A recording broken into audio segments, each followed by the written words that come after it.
Chicken fry রেসিপিটা একদম ready হয়ে গেছে। আর দেখুন পুরো পারফেক্টভাবে কিন্তু তৈরি করে নিয়েছি, একদম দোকানের মতন, কোনো অংশে কিন্তু দোকানের থেকে কম হয়নি। দেখতেই আপনারা পাচ্ছেন। অবশ্যই কিন্তু এইভাবে আমার রেসিপিটা অবশ্যই দেখবেন ফুল ওয়াচ করে বন্ধুরা। আর অবশ্যই আমার চ্যানেলটা সাবস্ক্রাইব করবেন, পাশে থাকা বেল আইকনটা প্রেস করে রাখলে সবার আগে আপনাদের কাছে নোটিফিকেশানটা পৌঁছে যাবে। তাহলে আপনারা সবার আগে আমার ভিডিওটা দেখতে পারবেন বন্ধুরা। আর আপনাদেরকেও একটা ভেঙেও দেখাচ্ছি কিভাবে তৈরি করে নিয়েছি। দেখুন কতটা সুন্দর হয়েছে। এই দেখুন ভেতরটা একদম জুসি হয়েছে আর ওপরটা দেখুন একদম কিন্তু মুচমুচে হয়েছে। এইভাবে কিন্তু অবশ্যই তৈরি করে নেবেন বন্ধুরা, খেতে কিন্তু অসাধারণ লাগে। নমস্কার বন্ধুরা, ডাব কিচেন উইথ ভিলেজ ফুডে আপনাদেরকে স্বাগত। প্রতিদিনের মতন আবারও চলে এসেছি একটা রেসিপি নিয়ে। অবশ্যই আপনাদেরকে রেসিপিটা ভালো লাগবে, বাচ্চা থেকে বুড়ো সবাইকে কিন্তু ভালো লাগবে, সবাই কিন্তু খুশি হয়ে খাবে। একটু বৃষ্টি ঝমঝম করে পড়ছে, তার ফাঁকে কিন্তু একটু চিকেন ফ্রাই যদি করা যায় তাহলে কেমন লাগে। আজকে এই জন্য বানাবো চিকেন ফ্রাই রেসিপি। আর বৃষ্টি হচ্ছে প্রচুর, এই জন্য ভাবলাম যে সন্ধ্যের সময় যদি একটু চিকেন ফ্রাই খাওয়া যায় তাহলে কেমন হয়, মজা করেই কিন্তু খাওয়া যাবে। কি করে বানাবো আপনারা পুরো রেসিপিটা ফলো করবেন আশা করি। দেখুন এখানে আমি বোনলেস চিকেন নিয়েছি। এই চিকেনগুলো আমি ম্যারিনেট করে নেব। এই জন্য এখানে আমি নিয়েছি আদা বাটা, রসুন বাটা, শুকনো লঙ্কা বাটা।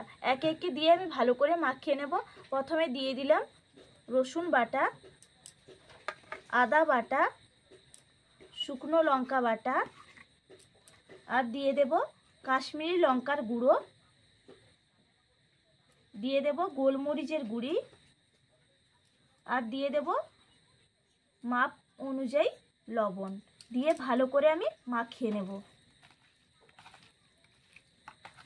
দেখুন ভালো করে আমি মাখিয়ে নিয়েছি। এরপর আমি এর মধ্যে দিয়ে দেব একটা ডিম।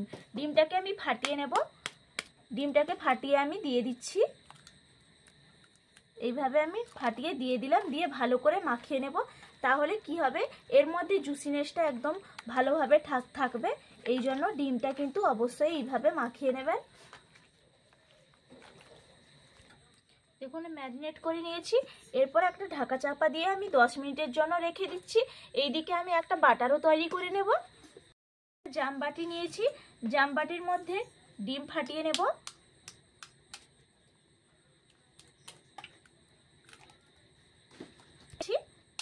মোট এখানে আমি 3টে ডিম নিয়েছিলাম, একটা চিকেনের মধ্যে মাখিয়ে নিয়েছি। আর এখানে বাটার তৈরি করার জন্য এখানে আমি 2টো ডিম নিয়েছি।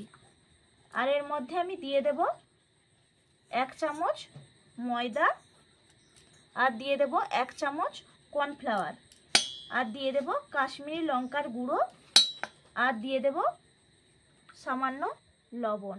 দিয়ে ভালো করে আমি বাটারটা তৈরি করে নিচ্ছি। দেখুন বাটারটা ফেটিয়ে নিয়েছি, একদম এটা রেডি হয়ে গেল। এরপর আমাকে আর একটা কোট করার জন্য তৈরি করে নিতে হবে। একটা থালার মধ্যে আমি কর্নফ্লাওয়ার নিয়েছি, এখানে 4 চামচ আমি কর্নফ্লাওয়ার নিয়েছি। এইখানে আমি 2 চামচ দিয়ে দেব ময়দা। এটা কোটিংয়ের জন্য 2 চামচ ময়দা নিলাম। আর এখানে দিয়ে দেব কাশ্মীরি লঙ্কার গুঁড়ো, আর সামান্য দিয়ে দেব গোলমরিচের গুঁড়ো। দিয়ে ভালো করে মিশিয়ে নেব।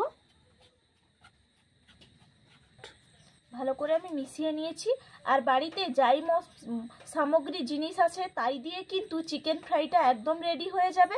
আলাদা করে কিন্তু কিছু আনার দরকার নেই। এইগুলো দিয়ে কিন্তু অসাধারণভাবে পুরো দোকানের মতন কিন্তু চিকেন ফ্রাই একদম রেডি হয়ে যাবে।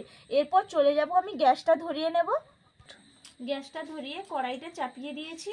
কড়াইটাও গরম হয়ে গেছে। আমি কড়াইয়ের মধ্যে দিয়ে দিচ্ছি সাদা তেল। তেলটা গরম করতে বসিয়ে দিয়েছি, তেলটা গরম হতে থাক। এইদিকে এরপর চিকেনগুলো আমি কোট করে নেব। তার জন্য যে ময়দা আর কর্নফ্লাওয়ারটা নিয়েছি তার মধ্যে সামান্য একটু জল দিয়ে দিতে হবে। দিলে কি হবে, কোটিংটা ভালো করে হয়ে যাবে। এই জন্য সামান্য একটু জল দিয়ে আমি ভালো করে একটু মাখিয়ে নেব, সামান্য একটু মিশিয়ে নিতে হবে। এরপর একটা করে আমি নিয়ে নেব। এই যে চিকেনের পিসগুলো আমি নিয়ে নিচ্ছি। দিয়ে যে ডিমের গোলাটা তৈরি করে রেখেছিলাম এই ডিমের গোলার মধ্যে দিয়ে দিলাম। দুদিক ভালো করে চুবে আবার এই ময়দার কোটিংয়ের মধ্যে আমি দিয়ে কোট করে নেব। এইভাবে একটু দিয়ে হাত দিয়ে এরকমভাবে একটু চিপে দেব, দিলে ভালো করে কোটিং হয়ে যাবে। দেখুন একটা আমি ভালো করে কোট করে নিয়েছি, এরপর একটু এরভাবে আমি ঝাড়িয়ে দিলাম। একদম একটা কিন্তু আমার রেডি হয়ে গেছে। একইভাবে আমি প্রত্যেকটা রেডি করে নেব। আবারও একটা আমি নিয়ে নিচ্ছি, আবার ওই ডিমের গোলায় দিয়ে তুলে নিলাম। এরপর আবার ওই ময়দার কোটে আমি দিয়ে দেব, কোট করে নেব এইভাবে দিয়ে হাত দিয়ে একটু কিন্তু চেপে দেবেন। এইভাবে একটু চেপে দিলাম, দিয়ে আবার একটু কোট করে নিচ্ছি। আপনারা চাইলে কিন্তু ডবল কোটিংও করে নিতে পারেন, আমি তবে ডবল কোটিং করলাম না। এইভাবে একটা রেডি হয়ে গেছে, একটু ঝাড়িয়ে দেব। দেখুন এইভাবে প্রত্যেকটা আমি রেডি করে নেব। সবগুলো কিন্তু আমি কোট করে নিয়েছি, দেখুন কতটা সুন্দরভাবে রেডি হয়ে গেছে। এরপর আমি ভেজে নেব এগুলো। একদম কিন্তু পারফেক্ট রেডি করে নিয়েছি। হালকা কিন্তু তেলটা গরম হয়ে গেছে। এরপর কোটিং করা চিকেনগুলো আমি ফ্রাই করে নেব। এইভাবে তেলের মধ্যে দিয়ে দেব।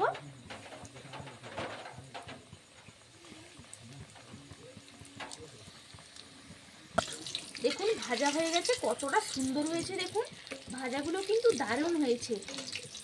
এরপর আমি তুলে নিচ্ছি, কতটা সুন্দর হয়েছে দেখুন, একদম কিন্তু পারফেক্ট পুরো দোকানের মতন। বাকিগুলো আমি একইভাবে ভেজে নেব। দেখুন পারফেক্ট ভাবে কিন্তু আমি করে নিয়েছি। এইভাবে কিন্তু বন্ধুরা অবশ্যই করে নেবেন। আর এতক্ষণ পর্যন্ত যারা এই রেসিপিটা দেখেছেন তাদেরকে অসংখ্যভাবে ধন্যবাদ জানাই। আর আপনারা এইভাবে আমার পাশে থাকবেন অবশ্যই।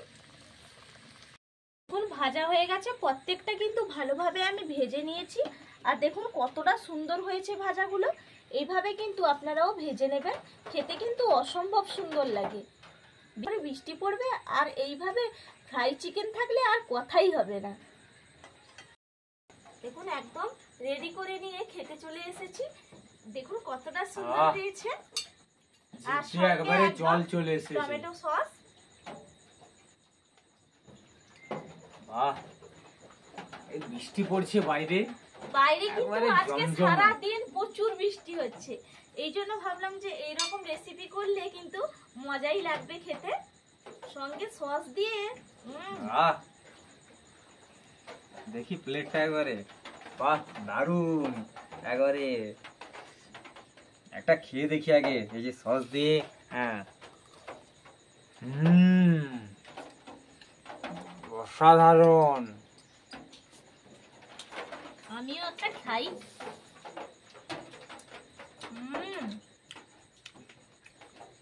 দারুণ হয়েছে। ওপরটা যেরকম মুচমুচে, ভেতরটা একদম জুসি।